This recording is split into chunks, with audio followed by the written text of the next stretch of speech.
첫 방산 수출 전략회의를 주재한 윤석열 대통령은 방위산업 수출에 대한 정부의 적극적인 지원 의지를 거듭 강조했습니다. 대한민국 방위산업이 세계 속으로 더욱 뻗어갈 수 있도록 정부가 확실하게 뒷받침하겠습니다. 윤 대통령은 방위산업은 미래 신성장 동력이자 첨단 산업을 견인하는 중추라면서 국가 선도산업으로 성장할 수 있도록 지원하겠다고 밝혔습니다.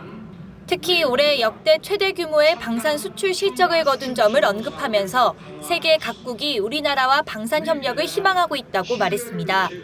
그러면서 방위산업의 수출은 안보뿐 아니라 국제사회의 평화, 우방국과의 연대 강화에도 기여하는 것이라고 덧붙였습니다.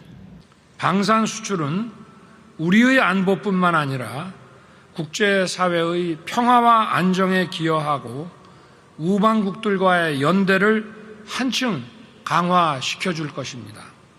윤 대통령은 방산 수출 경쟁력을 확보하기 위한 구체적 방안도 제시했습니다. 수출형 무기 체계의 부품 개발과 성능 개량을 지원하고 부품 국산화를 확대하는 등 맞춤형 지원을 강화하겠다는 계획입니다. 윤 대통령은 또 정부가 방산 수출 대상국의 관련 교육과 운영 노하우를 전수하는 등 이른바 패키지 수출을 지원하겠다고 밝혔습니다. 그러면서 군은 우방국과 방산 협력을 확대해 우리 기업에 대한 신뢰를 높일 수 있어야 하고 기업도 군과 긴밀히 협력해 줄 것을 당부했습니다. 윤 대통령은 아울러 정부는 철저한 군사 대비태세를 유지하며 방산 수출을 적극 지원할 것이라면서 방산 수출로 인한 군의 전력 공백 등 일부 정치권의 우려를 일축했습니다. KTV 최영은입니다. 윤석열 대통령은 방산 수출 전략회의를 주재한 데 이어 올해 역대 최고 수출을 기록한 방산 현장도 찾았습니다.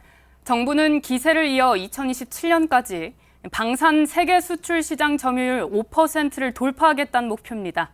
보도에 문기혁 기자입니다. 최근 약 5조 원 규모로 폴란드 수출이 확정된 230mm급 다연장 로켓 천무입니다. 이에 앞서 약 8조 원 규모로 폴란드에 수출된 K2 전차와 K9 자주포까지 윤석열 대통령이 약 22조 원 규모의 역대 최고 기록을 써낸 방산 수출 전진기지를 찾았습니다. 호주 수출을 준비 중인 레드백 장갑차에는 세계 시장 석권을 기원하는 메시지를 남겼고 수륙양용 장갑차 카브에 대한 설명을 듣던 중 세계 최고라고 치켜세우기도 했습니다. 수륙양용 장갑차로는 세계 최고겠네. 우리 방산 수출액은 2020년까지 연평균 약 4조 원을 기록하다 올해 22조 원으로 급증했습니다. 세계 수출 시장 점유율은 2.8%로 8위 수준입니다. 정부는 이날 윤 대통령 주재로 열린 방산 수출 전략회의에서 2027년까지 세계 수출 시장 점유율 5%를 돌파하겠다는 목표를 제시했습니다. 이를 위해 인공지능과 극초음속, 합성 생물학 등 8대 게임 체인저 분야 핵심 기술을 선제 확보할 계획입니다. 또 2027년까지 국방 예산 대비 연구개발 비중을 10% 이상으로 확대합니다. 방위산업은 미래 신성장 동력이자 첨단 산업을 견인하는 중추입니다. 기술 패권 경쟁이 심화되는 가운데 미래전의 게임 체인저급 무기 체계를 개발할 수 있는 기술 경쟁력을 확보해야 합니다. 아울러 핵심 소재인 탄소 복합 소재 등 40개 핵심 소재 부품 기술 개발을 추진합니다. 이를 위한 경쟁력 강화 전략을 다음 달 발표합니다.